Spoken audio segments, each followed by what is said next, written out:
नमस्कार और talk and heal में आपका स्वागत है।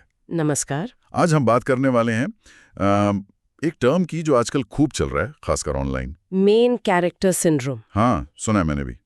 टिकटॉक, इंस्टाग्राम पे काफी पॉपुलर है ये। बिल्कुल। तो बेसिकली ये वो फीलिंग है जब किसी को लगता है कि भाई वो अपनी लाइफ की मूवी का हीरो या हीरोइन है और बाकी सब लोग वो बस सपोर्टिंग कास्ट हैं। तो सवाल ये उठता है कि क्या ये बस एक मजेदार इंटरनेट ट्रेंड है जिसे लोग कहते हैं मेन कैरेक्टर एनर्जी, या फिर इसके पीछे कोई गहरा साइकोलॉजिकल पैटर्न भी है जो शायद थोड़ा प्रॉब्लमेटिक भी हो सकता है।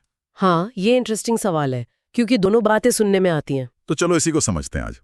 क्या है ये, कहाँ से आया और इसका असली मतलब क्या है। ठीक है। तो सबसे पहले एकदम क्लियर करते हैं, ये मेन कैरेक्टर सिंड्रोम आखिर है क्या चीज। ये कोई मतलब डॉक्टर वाली बीमारी तो नहीं है ना? नहीं, बिल्कुल नहीं। ये बिल्कुल नहीं क्लिनिकल डायग्नोसिस नहीं है। मतलब कोई डॉक्टर आपको ये पर्चे पर लिखकर नहीं देगा। अच्छा। इसको आप ऐसे समझें कि ये एक कल्चरल ऑब्जर्वेशन है, एक पैटर्न है जो हमने समाज में देखना शुरू किया है, खासकर ऑनलाइन स्पेसेस में। ये सोचने का, बिहेव करने का एक तरीका है और इसके कुछ खास पहलू हैं। ओके, जैसे? सबसे पहला और सबसे इम्पोर्टेंट है नैरेटिव सेंट्रलिटी, कहानी का केंद्र। कहानी का केंद्र मतलब ये महसूस करना कि हर सिचुएशन, हर बातचीत, हर घटना, उसका फोकस आप ही हैं। सब कुछ आपके आसपास घूम रहा है, आपकी कहानी का हिस्सा है। अच्छा। जैसे मान लीजिए ऑफिस में कोई प्रॉब्लम हुई तो पहला ख्याल ये आता है कि मुझ पर इसका क्या असर पड़ेगा, टीम पर या प्रोजेक्ट पर क्या असर होगा, ये बाद में। हाँ, ये तो होता है कई बार। या दोस्तों से बात हो रही है तो हर बात घूम फिर कर अपनी लाइफ, अपने एक्सपीरियंस पर ले आना। दुनिया मेरे चारों ओर घूमती वाली फीलिंग थोड़ी सी। हाँ, कुछ वैसी ही। लेकिन यहाँ ये फीलिंग काफी स्ट्रांग होती है। दूसरा पहलू है परफॉर्मेटिव सेल्फ प्रेजेंटेशन, दिखावा। किस तरह का? अपनी जिंदगी को ऐसे जीना जैसे कोई ऑडियंस आपको लगातार देख रही है। अच्छा। हर पल, हर एक्टिविटी को सजा संवार कर एक परफॉर्मेंस की तरह पेश करना। जैसे कहीं सिंपल सी कॉफी पीने गए, हाँ, लेकिन उसको इंस्टाग्राम स्टोरी पे ऐसे डालेंगे जैसे कोई मूवी सीन हो, सिनेमैटिक म्यूजिक, स्लोमो इफेक्ट्स। अरे हाँ, ये तो बहुत देखा है। हर छोटी चीज एक मिनी प्रोडक्शन बन जाती है। बिल्कुल। असल में उस पल को जीने से ज्यादा उसको दिखाने पर, प्रेजेंट करने पे जोर होता है। ऐसा लगता है जिंदगी जीने के लिए नहीं, दिखाने के लिए जी जा रही है। एग्जैक्टली। तीसरा पहलू है रिड्यूस्ड पर्सपेक्टिव टेकिंग, मतलब दूसरों को कम समझना। दूसरों को कम समझना मतलब? ये थोड़ा चिंता वाला हो सकता है। इसमें व्यक्ति के लिए ये समझना मुश्किल हो जाता है कि दूसरे लोगों की भी अपनी कॉम्प्लेक्स लाइफ है, उनकी फीलिंग्स हैं, उनकी स्ट्रगल्स हैं, उनकी अपनी कहानियां हैं। उन्हें लगने लगता है कि दूसरे लोग बस उनकी कहानी के साइड कैरेक्टर्स हैं, सपोर्टिंग कास्ट, जिनका अपना कोई खास वजूद या इम्पोर्टेंस नहीं है। वो ये भूल जाते हैं कि भाई हर इंसान अपनी कहानी का मेन कैरेक्टर है। ये तो मतलब एम्पैथी की कमी हुई ना। अगर हम दूसरों को बस अपनी कहानी का हिस्सा समझेंगे तो उनके नजरिए को कैसे समझेंगे? बिल्कुल सही पकड़ा आपने।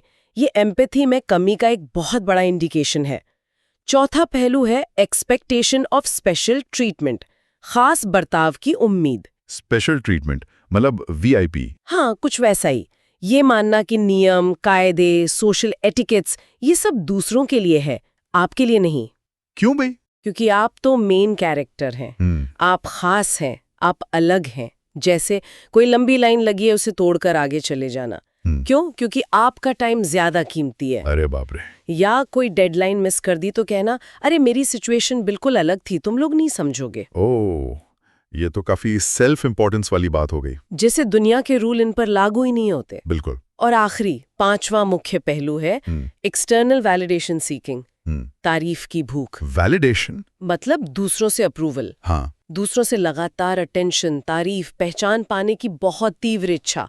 हर सोशल इंटरैक्शन को एक परफॉर्मेंस की तरह देखना जिसके लिए ऑडियंस की तालियां, मतलब अप्रूवल चाहिए। सोशल मीडिया पर पोस्ट डाली तो बार बार चेक करना कितने लाइक्स आए, कितने कमेंट्स आए। ये एक्सटर्नल वैलिडेशन उनके सेल्फ वर्थ का मेन सोर्स बन जाता है। इंटरेस्टिंग। तो ये सारे पहलू, नैरेटिव, सेंट्रलिटी, परफॉर्मेंस, दूसरों को कम समझना, स्पेशल ट्रीटमेंट की उम्मीद और वैलिडेशन की भूख, ये सब मिलकर बनाते हैं मेन कैरेक्टर सिंड्रोम का एक खाका। हाँ, एक तरह से ये इसके मुख्य तत्व हैं। तो जैसा आपने कहा, ये कोई क्लिनिकल डायग्नोसिस तो है नहीं, तो क्या ये एक स्केल जैसा है? मतलब थोड़ा बहुत तो शायद हम सब में होता होगा, लेकिन जब ये बहुत ज्यादा हो जाए तब प्रॉब्लम है। एग्जैक्टली ये बिल्कुल एक स्पेक्ट्रम है। देखिए, थोड़ा बहुत खुद को अपनी कहानी का हीरो समझना ये नेचुरल है। हाँ, कुछ हद तक कॉन्फिडेंट होना, अपनी ज़रूरतों को पहचानना, उन्हें इम्पोर्टेंस देना, ये सब एक हेल्दी पर्सनैलिटी का हिस्सा है। राइट। प्रॉब्लम तब शुरू होती है जब ये सोच इतनी हावी हो जाए कि इंसान दूसरों की फीलिंग्स, उनकी ज़रूरतों, यहाँ तक कि रियलिटी से ही कट जाए। जब आपका मेन कैरेक्टर होना दूसरों के लिए दिक्कत या परेशानी बनने लगे, तब प्रॉब्लम है। ओके, तो ये आती कहाँ से है फीलिंग? क्या ये बस सोशल मीडिया की देन है आजकल, ऐसा लगता है, या इसके पीछे कुछ गहरे साइकोलॉजिकल कारण भी हैं? हाँ, देखिए, सोशल मीडिया तो डेफिनेटली एक बहुत बड़ा फैक्टर है, उस पर हम आएंगे डिटेल में, लेकिन इसकी जड़ें थोड़ी गहरी हैं। कई साइकोलॉजिकल कारण इसमें रोल प्ले करते हैं। अच्छा, एक मेन कारण है ईगोसेंट्रिज्म, आत्मकेंद्रित होना। ईगोसेंट्रिज्म, ये तो शायद बचपन में होता है ना? हाँ, बिल्कुल। जीन पियाजे ने बताया था कि बचपन में हम सब दुनिया को सिर्फ अपने नजरिए से देखते हैं। हमें लगता है सब कुछ हमारे लिए ही हो रहा है। ये डेवलपमेंट का एक नॉर्मल स्टेज है। जैसे जैसे हम बड़े होते हैं, हम दूसरों का पर्सपेक्टिव समझना सीखते हैं, लेकिन ये ईगोसेंट्रिक सोच ये पूरी तरह खत्म नहीं होती। अच्छा, बड़ों में भी रहती है? हाँ, वयस्कों में भी इसके असर दिखते हैं, जैसे स्पॉटलाइट इफेक्ट। Spotlight effect? हाँ, मतलब हमें लगता है कि जब हम किसी नई जगह जाते हैं तो सबकी नजरें हम पर ही है, हमारे कपड़ों पर, हमारी बातों पर, जबकि असल में लोग उतना ध्यान नहीं देते। हाँ, ये तो होता है। या फिर इल्यूजन ऑफ ट्रांसपेरेंसी, हमें लगता है हमारी फीलिंग्स, हमारे विचार दूसरों को एकदम साफ साफ पता चल रहे होंगे। अच्छा, हाँ। ये सब नॉर्मल कॉग्निटिव बायसेस हैं जो हमें खुद पर फोकस करवाते हैं, और कुछ हद तक ये जरूरी भी है अपनी पहचान बनाने के लिए, अपनी यादें सहेजने के लिए, अपने एक्सपीरियंस समझने के लिए। सवाल फिर वही है, ये जरूरत से ज्यादा कब हो जाता है? समझ गया। तो ये हमारे सोचने के तरीके का ही एक हिस्सा है जो कुछ लोगों में शायद ज्यादा होता है। और क्या कारण हो सकते हैं? नार्सिसिज्म का भी जिक्र आता है इसके साथ। हाँ, दूसरा इंपॉर्टेंट कनेक्शन है नार्सिसिज्म से, आत्ममुग्धता। मेन कैरेक्टर सिंड्रोम और नार्सिसिज्म के बीच काफी ओवरलैप दिखता है। लेकिन यहाँ ये समझना बहुत जरूरी है, हर वो इंसान जिसमें मेन कैरेक्टर सिंड्रोम जैसे लक्षण दिखते हैं, वो क्लिनिकल नार्सिसिस्टिक पर्सनैलिटी डिसऑर्डर यानी एनपीडी से पीड़ित नहीं होता। ओके, ये फर्क जरूरी है। हाँ, एनपीडी एक सीरियस एस्टैब्लिश्ड पर्सनैलिटी डिसऑर्डर है। ज्यादातर मामलों में हम जिसे एमसीएस कह रहे हैं, वो कुछ नार्सिसिस्टिक ट्रेट्स या प्रवृत्तियां होती हैं जो शायद आजकल के माहौल में ज्यादा दिख रही हैं। ये समझना जरूरी है कि ये नार्सिसिस्टिक ट्रेट्स हैं जो कई लोगों में कम ज्यादा हो सकते हैं। ये क्लिनिकल एनपीडी से अलग है, जो एक प्रॉपर डायग्नोसिस है। अच्छा, तो ये बस कुछ लक्षण हैं, पूरी बीमारी नहीं। हाँ, और नार्सिसिज्म के भी मेनली दो टाइप देखे जाते हैं। एक है ग्रैंडियोस नार्सिसिज्म। ग्रैंडियोस मतलब? इसमें व्यक्ति खुलकर दिखावा करता है, खुद को दूसरों से सुपीरियर समझता है, हक जताता है, तारीफ चाहता है। ये एमसीएस के उस दिखावटी रूप से काफी मिलता जुलता है। दूसरा है वल्नरेबल नार्सिसिज्म। वल्नरेबल? हाँ, इसमें व्यक्ति बहुत सेंसिटिव होता है, क्रिटिसिज्म बर्दाश्त नहीं कर पाता और अक्सर खुद को विक्टिम की तरह दिखाता है। ध्यान यहाँ भी खुद पर ही होता है, पर तरीका अलग है। इंटरेस्टिंग। इस पर काफी डिबेट है कि क्या वाकई लोगों में नार्सिसिस्टिक टेंडेंसीज बढ़ रही हैं या सिर्फ हमारा कल्चर बदल रहा है जो इंडिविजुअलिज्म पर ज्यादा जोर देता है, जिससे ये टेंडेंसी ज्यादा दिख रही हैं। ये भी सोचने वाली बात है कि ये असल में बढ़ रहा है या बस दिख ज्यादा रहा है। हाँ, तो ये हो गई दिमाग के सोचने के तरीके की बात और थोड़ी नार्सिसिज्म की। लेकिन आजकल जिस चीज ने इस फीलिंग को इतनी हवा दी है वो है सोशल मीडिया। इस पर तो काफी जोर है डिस्कशन में, ये कैसे इसे बढ़ा रहा है। ये तो जैसे आग में घी डालने जैसा हुआ होगा। बिल्कुल सही कहा आपने। सोशल मीडिया इस पूरे फिनोमिनन को कई तरीकों से न सिर्फ बढ़ावा देता है बल्कि उसे कई गुना बढ़ा देता है, एम्प्लीफाई करता है। कैसे? पहला कारण है प्लेटफॉर्म का डिजाइन ही, आर्किटेक्चर ही ऐसा है। मतलब? जरा सोचिए, इंस्टाग्राम, टिकटॉक, फेसबुक, ये सब बने ही इस तरह हैं कि आप यानी यूजर सेंटर में रहें। आपकी प्रोफाइल, आपके फॉलोअर्स, आपकी पोस्ट्स, आपके लाइक्स, आपकी स्टोरीज, सब कुछ आपके इर्द गिर्द घूमता है। हाँ, ये बात तो है। सब कुछ मेरे अकाउंट पर, मेरी प्रोफाइल पर। बिल्कुल। और ये प्लेटफॉर्म्स एक अजीब सिचुएशन भी बनाते हैं जिसे रिसर्चर्स कॉन्टेक्स्ट कोलैप्स कहते हैं। Context collapse? मतलब आप एक ही जगह पर, एक ही पोस्ट पर अपने स्कूल के दोस्तों, ऑफिस के कॉलीग्स, दूर के रिश्तेदारों और अनजान फॉलोअर्स सबके सामने एक साथ परफॉर्म कर रहे होते हैं। अरे हाँ। आपकी दादी भी रिएक्ट कर रही हैं और आपका वो अनजान फॉलोअर भी, जो रियल लाइफ में कभी एक दायरे में नहीं आते। ये पूरा स्ट्रक्चर ही सेल्फ सेंटर्डनेस को नॉर्मलाइज करता है। हाँ, ये डिजाइन ही सेल्फ फोकस को बढ़ावा देता है। दूसरा है फीडबैक लूप्स, तारीफ का खेल। Feedback loops? Likes, comments, share, views, ये सब इंस्टेंट फीडबैक देते हैं कि लोगों को क्या पसंद आ रहा है। हाँ। तो लोग क्या करते हैं? वो वैसा ही कंटेंट और ज्यादा बनाने लगते हैं जो पॉपुलर हो रहा हो। सही बात है। धीरे धीरे ये होता है कि लोग अपनी रियल लाइफ जीने के बजाय कंटेंट बनाने के लिए जीने लगते हैं। हर एक्सपीरियंस एक पॉसिबल पोस्ट या रील बन जाता है। रिसर्च में सोशल मीडिया यूज और नार्सिसिज्म में लगातार लिंक पाया गया है। हालांकि ये कहना मुश्किल है कि कौन किसे बढ़ाता है।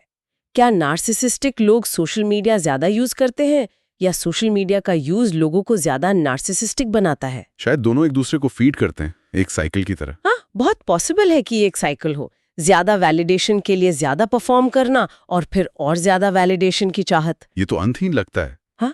और क्या तरीके हैं जिनसे सोशल मीडिया असर डालता है? तीसरा है पैरासोशल रिलेशनशिप्स, अनजान रिश्ते। पैरासोशल, ये क्या होता है? ये टर्म पहले ऑडियंस के एक्टर्स या सेलिब्रिटीज के साथ वन साइडेड जुड़ाव के लिए यूज होता था। अच्छा। ऑडियंस उन्हें जानती थी पर वो ऑडियंस को नहीं। लेकिन कंटेंट क्रिएटर्स के जमाने में ये रिश्ता टू वे जैसा फील होने लगा है। अच्छा। भले ही वो असल में वन साइडेड ही हो, क्रिएटर्स अपने हजारों लाखों की ऑडियंस को इमेजिन करके जीते हैं। अच्छा। उन्हें लगता है कोई ना कोई हमेशा देख रहा है, सुन रहा है। इससे वो हर पल को रिकॉर्ड करने, हर फीलिंग को शेयर करने के लिए मोटिवेटेड फील करते हैं। जैसे ब्रेकअप के बाद रोते हुए वीडियो बनाना या अपनी कॉफी का ऑर्डर ऐसे सुनाना जैसे हजारों लोग सुनने को बेताब हों। ये सब उसी इमेजिन्ड ऑडियंस का नतीजा है। अच्छा। इसने बहुत पर्सनल बातों को भी पब्लिक परफॉर्मेंस बना दिया है। मतलब प्राइवेसी और परफॉर्मेंस के बीच की लाइन एकदम धुंधली हो गई है। जिंदगी एक रियल टाइम रियलिटी शो बन गई है। बिल्कुल। और चौथा इंपॉर्टेंट पहलू है नैरेटिव कंस्ट्रक्शन। कहानी गढ़ना। सोशल मीडिया हमें अपनी लाइफ की कहानी का डायरेक्टर बना देता है। हम चुनते हैं कौन से सीन दिखाने हैं, किस एंगल से दिखाने हैं, कौन सा फिल्टर लगाना है, कौन सा म्यूजिक डालना है। हम अपनी लाइफ की क्यूरेटेड, सजी संवरी कहानी बनाते हैं। यह आइडेंटिटी बनाने, खुद को एक्सप्रेस करने में हेल्पफुल हो सकता है। लेकिन कई बार इस ऑनलाइन कहानी को मेंटेन करने के प्रेशर में रियल लाइफ और रियल रिश्ते इफेक्ट होने लगते हैं। उस ऑनलाइन कैरेक्टर को निभाने का बोझ असल जिंदगी पर भारी पड़ने लगता है। तो इन सब बातों से ऐसा लगता है कि मेन कैरेक्टर सिंड्रोम ज्यादातर नेगेटिव ही है, पर क्या ये हमेशा ही बुरा है या इसका कोई पॉजिटिव साइड भी हो सकता है? शुरू में बात हुई थी मेन कैरेक्टर एनर्जी की, क्या उसमें कुछ दम है? ये बहुत अच्छा सवाल है और इसका जवाब है नहीं, ये हमेशा बुरा नहीं होता। इसके डेफिनेटली दोनों पहलू हैं, पॉजिटिव और नेगेटिव, या कहें तो हेल्दी और प्रॉब्लमैटिक। अच्छा, तो पॉजिटिव क्या है? डेडनेस, खुद को इंपॉर्टेंस देना जरूरी है। हाँ, ये तो है। ये मेन कैरेक्टर एनर्जी उन लोगों को खास तौर पर एम्पावर कर सकती है जिन्हें सोसाइटी में अक्सर मार्जिनलाइज किया जाता है या जिनकी आवाज दबाई जाती है, जैसे महिलाएं या दूसरे डिसएडवांटेज्ड ग्रुप्स। उन्हें ये फील करा सकती है कि उनकी कहानी भी मैटर करती है, वो भी अपनी लाइफ के हीरो बन सकते हैं। इसे एक एम्पावरमेंट टूल की तरह देखा गया है। इंटरेस्टिंग। पॉजिटिव साइकोलॉजी भी इस आइडिया को सपोर्ट करती है। अपनी लाइफ को एक कहानी की तरह देखना जिसमें आप हीरो हैं, ये आपको मोटिवेशन दे सकता है, रेजिलियंस दे सकता है मुश्किलों से लड़ने का। हाँ। जैसे कोविड पैंडेमिक के टाइम बहुत लोगों ने ये सोच अपनाई, ये मेरी कहानी का मुश्किल चैप्टर है, पर हीरो हार नहीं मानता। आर्टिस्ट लोग जैसे राइटर्स या फिल्म मेकर्स अक्सर अपनी लाइफ को इसी नजरिए से देखते हैं, उससे इंस्पिरेशन लेते हैं। और वो जो ट्रेंड है आजकल, रोमांटिसाइजिंग योर लाइफ, मतलब रोज की छोटी छोटी चीजों में ब्यूटी ढूंढना, सुबह की धूप, बारिश की आवाज, वो भी इसी में आएगा। हाँ, वो भी इसी का एक रूप हो सकता है और ये काफी पॉजिटिव हो सकता है अगर आप सचमुच उस पल को जी रहे हैं, उसकी ब्यूटी या इंपॉर्टेंस को फील कर रहे हैं, तो ये बहुत अच्छा है। अगर ये माइंडफुलनेस और ग्रैटिट्यूड बढ़ाने का एक तरीका है तो ये फायदेमंद है। प्रॉब्लम तब आती है जब आप वो पल सिर्फ इसलिए क्रिएट कर रहे हैं या उस पर ध्यान दे रहे हैं ताकि उसे रिकॉर्ड करके दुनिया को दिखा सकें। अच्छा, मतलब जब इंटेंशन जीना नहीं दिखाना हो जाए। एग्जैक्टली, तब वो ऑथेंटिसिटी खत्म हो जाती है। समझ गया। तो फिर प्रॉब्लम वाली साइड क्या है? कब ये चीज नुकसानदेह या परेशानी वाली बन जाती है? इसके कुछ ठोस उदाहरण। प्रॉब्लम वाली साइड तब साफ दिखती है जब ये बिहेवियर दूसरों को परेशान करने लगे, उनके राइट्स का उल्लंघन करे या व्यक्ति के अपनी लाइफ में प्रॉब्लम्स क्रिएट करे। कुछ एग्जाम्पल्स जो सामने आते हैं, बताइए। पहला है पब्लिक डिस्ट्रप्शन, सार्वजनिक स्थानों पर बाधा। जैसे भीड़ वाली जगहों पर, दुकान में, मॉल में, सड़क के बीच में टिकटॉक डांस या रील बनाना जिससे दूसरों को दिक्कत हो, उनका रास्ता रुके। अरे हाँ, ये वीडियोस देखें। या किसी सीरियस या शांत जगह जैसे हॉस्पिटल या कोई मेमोरियल, वहां अपने कंटेंट के लिए माहौल खराब करना। ऐसे कई मामले सामने आए हैं। दूसरा, रिलेशनशिप में प्रॉब्लम, रिश्तों में शिथिलता। कैसे? अपने दोस्तों या फैमिली मेंबर्स को सिर्फ अपनी कहानी का सपोर्टिंग एक्टर समझना, उनकी बातें ध्यान से ना सुनना, सिर्फ अपनी कहना, उनकी ज़रूरतें, उनकी फीलिंग्स को इग्नोर करना, रिश्तों को सिर्फ इस बेसिस पर जज करना कि वो आपकी ऑनलाइन या ऑफलाइन इमेज को कैसे बेहतर बनाते हैं। ये तो दुखद है। तीसरा, ड्रामा क्रिएशन, जानबूझकर छोटी छोटी बातों का बतंगड़ बनाना ताकि कहानी में ड्रामा बना रहे। हर छोटी मोटी इनकन्वीनियंस को पर्सनल अटैक समझना, खुद को हमेशा विक्टिम दिखाना ताकि सिंपैथी और अटेंशन मिले। बात का पतंगड़ बनाना। चौथा, वर्क प्लेस इश्यूज, ऑफिस में टीम के साथ मिलकर काम करने के बजाय सिर्फ अपना नाम चमकाने की कोशिश करना, मुश्किल या बोरिंग काम करने से ये कहकर मना करना कि ये मेरे कैरेक्टर या ब्रांड को सूट नहीं करता, दूसरों के काम का क्रेडिट लेने की कोशिश करना। टीम वर्क के लिए तो ये बुरा है। और पांचवा, दूसरों का एक्सप्लॉयटेशन, इस्तेमाल करना। ऐसे किसी के पर्सनल या मुश्किल पलों को बिना उनकी मर्जी के रिकॉर्ड करके ऑनलाइन डाल देना, लोगों को अपनी कहानी या कंटेंट में सिर्फ एक प्रॉप की तरह यूज करना। ये तो बहुत गलत है। हाँ, तो इन सभी नेगेटिव एग्जाम्पल्स में एक बात कॉमन है, दूसरों की फीलिंग्स, उनके स्पेस और उनकी अपनी कहानी के प्रति सम्मान की कमी, लैक ऑफ रिस्पेक्ट। तो अगर इन सब बातों को जोड़कर देखें, हाँ। तो इसका असर सिर्फ एक इंसान पर नहीं बल्कि उसके आसपास के लोगों और शायद समाज पर भी पड़ता होगा।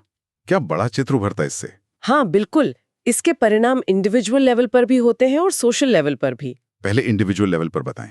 इंडिविजुअल कॉन्सिक्वेंसेस की बात करें तो अगर ये सिंड्रोम बहुत ज्यादा बढ़ जाए तो व्यक्ति रियलिटी से दूर हो सकता है। वो लगातार बाहरी तारीफ और वैलिडेशन पर डिपेंडेंट हो सकता है, जिससे उसका सेल्फ एस्टीम अंदरूनी ना होकर बाहरी फैक्टर्स पर टिका होता है। गहरे और सच्चे रिश्ते बनाने में मुश्किल आ सकती है क्योंकि वो दूसरों का पर्सपेक्टिव समझने में असमर्थ होता है, और जब जिंदगी उनकी सोची हुई फिल्मी कहानी की तरह नहीं चलती, चूंकि वो अक्सर नहीं चलती, हाँ, जिंदगी फिल्मी कहानी नहीं होती, बिल्कुल, तो उन्हें गहरी निराशा, डिसइल्यूजनमेंट और मेंटल स्ट्रेस का सामना करना पड़ सकता है। एम्पैथी डेवलप होने में रुकावट आ सकती है। और समाज पर इसका क्या असर देखने को मिल सकता है? सोशल और रिलेशनल कॉन्सिक्वेंसेस भी कम सीरियस नहीं हैं। ऐसे लोगों के दोस्त और परिवार वाले अक्सर खुद को इनविजिबल, अनअप्रिशिएटेड या एक्सप्लॉइटेड महसूस कर सकते हैं, जिससे रिश्ते खराब होते हैं। वर्कप्लेस पर माहौल टॉक्सिक हो सकता है, कॉपरेशन की भावना खत्म हो सकती है, पब्लिक स्पेस परफॉर्मेंस के स्टेज बन सकते हैं जहां हर कोई अपनी फिल्म बनाने में बिजी हो, बिना दूसरों की सुविधा या प्राइवेसी की परवाह किए। ये तो चिंताजनक है। अगर हम और बड़े लेवल पर देखें तो कुछ एनालिस्ट इसे समाज में बढ़ते अकेलेपन, लोनलीनेस और घटती आपसी समझ यानी एम्पैथी इरोजन का एक लक्षण मानते हैं। अच्छा। लोग अपनी अपनी डिजिटल दुनिया में इतने मग्न हैं कि रियल ह्यूमन कनेक्शन कमजोर पड़ रहे हैं। हालांकि हमें यहाँ थोड़ा बैलेंस्ड व्यू रखना चाहिए। मतलब हर पीढ़ी को अक्सर लगता है कि नई पीढ़ी में कुछ बेसिक गड़बड़ आ गई है। हमें तुरंत किसी मॉरल पैनिक में नहीं पड़ना चाहिए, बल्कि इसे समझने की कोशिश करनी चाहिए। ये संतुलन वाली बात जरूरी है। हर नई चीज को लेकर एकदम नेगेटिव हो जाना भी ठीक नहीं। और इसमें मीडिया की भूमिका पर भी बात हुई है ना, फिल्में, टीवी शोज, ये सब कैसे असर डालते हैं? हाँ, मीडिया का असर निश्चित रूप से बहुत बड़ा है। हम बचपन से ही हीरो सेंट्रिक कहानियां सुनते और देखते आए हैं। सही बात है। लगभग हर फिल्म, हर नॉवल, हर टीवी शो में एक मेन कैरेक्टर होता है और पूरी कहानी उसी के पॉइंट ऑफ व्यू से बताई जाती है। हम उसी से जुड़ते हैं, उसी की जीत चाहते हैं। इससे अनकॉन्शियसली हमारे मन में ये बात बैठ सकती है कि जिंदगी भी ऐसी ही होनी चाहिए। एक क्लियर हीरो, एक क्लियर कहानी, उतार चढ़ाव और एंड में हीरो की किसी न किसी तरह जीत। हाँ, ये होता है। खास तौर पर वो चोजन वन वाली कहानियां जैसे हैरी पॉटर या कई सुपर हीरो फिल्में, हाँ। जो ये दिखाती हैं कि एक साधारण इंसान भी एक्स्ट्रा ऑर्डिनरी हो सकता है, किसी बड़े मकसद के लिए चुना गया है। ये हमारे अंदर खास होने, इम्पोर्टेंट होने की इच्छा को जगा सकती हैं। और रियलिटी टीवी ने तो आम लोगों की रोजमर्रा की जिंदगी को ही एंटरटेनमेंट बना दिया है। इससे ये धारणा बन सकती है कि हमारी ऑर्डिनरी लाइफ भी परफॉर्मेंस के लायक, इंटरेस्टिंग और ड्रामेटिक होनी चाहिए। ये सब मिलकर उस मेन कैरेक्टर वाली सोच को बल देते हैं। बिल्कुल। तो इन सभी बातों का निचोड़ क्या है? ये मेन कैरेक्टर सिंड्रोम की पूरी चर्चा हमें कहाँ लाके खड़ा करती है? इसमें बैलेंस कैसे लाएं? वो पतली सी लाइन कहाँ है? देखिए, ये बात तो साफ है कि हम सब अपनी अपनी जिंदगी के मेन कैरेक्टर हैं। ये नेचुरल भी है और ज़रूरी भी। अपनी कहानी को समझना, उसे डायरेक्शन देना, अपने एक्सपीरियंसेस से सीखना, ये सब सेल्फ अवेयरनेस और पर्सनल ग्रोथ का हिस्सा है। हाँ। पर असली सवाल शायद ये है कि क्या हम ये याद रखते हैं कि सड़क पर चलता हर दूसरा इंसान, हमारे ऑफिस का हर कलीग, हमारा हर दोस्त, रिश्तेदार, वो भी अपनी कहानी का मेन कैरेक्टर है? ये एक बड़ा सवाल है। हम अपनी कहानी के हीरो बने, ये अच्छी बात है, पर क्या हम दूसरों को अपनी कहानी में सिर्फ साइड रोल या विलेन का रोल देने के बजाय उनकी अपनी कहानी, उनकी अपने हीरोइज्म का सम्मान कर सकते हैं? क्या हम ये समझ सकते हैं कि उनकी ज़रूरतें, उनके सपने, उनके दुख, उनकी खुशियाँ, वो भी उतनी ही रियल और इम्पोर्टेंट हैं जितनी हमारी? ये एक जरूरी फर्क है, अपनी कहानी को महत्व देना बनाम सिर्फ अपनी ही कहानी को महत्व देना। बिल्कुल। शायद असली मेन कैरेक्टर एनर्जी वो नहीं है जो दूसरों को इग्नोर करके या उन्हें पीछे धकेल कर आगे बढ़े, बल्कि वो है जो अपनी कहानी को पूरी ऑथेंटिसिटी और शिद्दत से जीते हुए दूसरों की कहानियों के लिए भी जगह बनाए, उनका सम्मान करे और शायद उनसे कुछ सीखे भी। ये एक बैलेंस है जिसे साधना जरूरी है। अपनी कहानी का जश्न मनाए, लेकिन दूसरों की कहानियों को सुनने और समझने की भी कोशिश करें। शायद यही असली हीरोइज्म है जो हमें बेहतर इंसान और समाज को बेहतर बनाता है। ये एक विचार है जिस पर हम सब सोच सकते हैं। हाँ, बिल्कुल। Okay, so we hope you liked our today's discussion. For more such discussions, subscribe to our channel, Talk and Heal. See ya. Siya.